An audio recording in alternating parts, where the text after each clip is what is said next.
Brexit প্রশ্নে টালমাটাল ব্রিটেনের রাজনীতি। সংকট নিরসনে ইউরোপিয়ান ইউনিয়নের সঙ্গে নতুন চুক্তি অথবা চুক্তিহীন বিচ্ছেদ নিয়ে পার্লামেন্ট সদস্যদের সঙ্গে আলোচনায় প্রধানমন্ত্রী টেরেসা মে। এদিকে চুক্তিবিহীন ব্রেক্সিট ব্রিটেনের অর্থনীতিতে নেতিবাচক প্রভাব ফেলবে বলে শঙ্কিত রাজনৈতিক বিশ্লেষকেরা। কোনো ধরনের চুক্তিবিহীন ব্রেক্সিট ব্রিটেনের অর্থনীতি এবং সামাজিক সেবায় বড় ধরনের নেতিবাচক প্রভাব ফেলবে এমন আশঙ্কা ব্রিটিশ অর্থনীতিবিদদের। তবে বর্তমান বাস্তবতায় কিভাবে চুক্তির মাধ্যমে বিচ্ছেদ বাস্তবায়ন করা যাবে এর কোনো সার্বজনীন গ্রহণযোগ্য সমাধানও নেই সরকারের হাতে।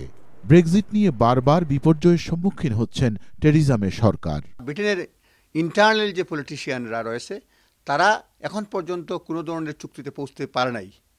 ব্রিটিশ প্রধানমন্ত্রী অলরেডি উইথড্রল বিল যেটা পার্লামেন্টে পেশ করেছিলেন, এটা ব্যাপকভাবে সরকার হেরেছে। সুতরাং সেক্ষেত্রে সরকারকে এখন আরেকটা বিকল্প চুক্তি দিতে হবে। নর্দার্ন আয়ারল্যান্ড এবং রিপাবলিক অব আয়ারল্যান্ডের মাঝখানের বর্ডার অনিয়ন্ত্রিত থাকবে নাকি নিয়ন্ত্রিত থাকবে এ নিয়ে টানাপোড়েন চলছে স্বয়ং ক্ষমতাসীন কনজারভেটিভ দলের এমপিদের মধ্যেই।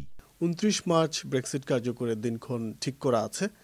তো এই সময়ের মধ্যে আসলে কোনো বিকল্প চুক্তি করা সম্ভব হবে কিনা সেটা নিয়ে সন্দিহান। আইন প্রণেতাদের পক্ষ থেকে দাবি আছে দিনক্ষণ পিছিয়ে দেওয়ার জন্য।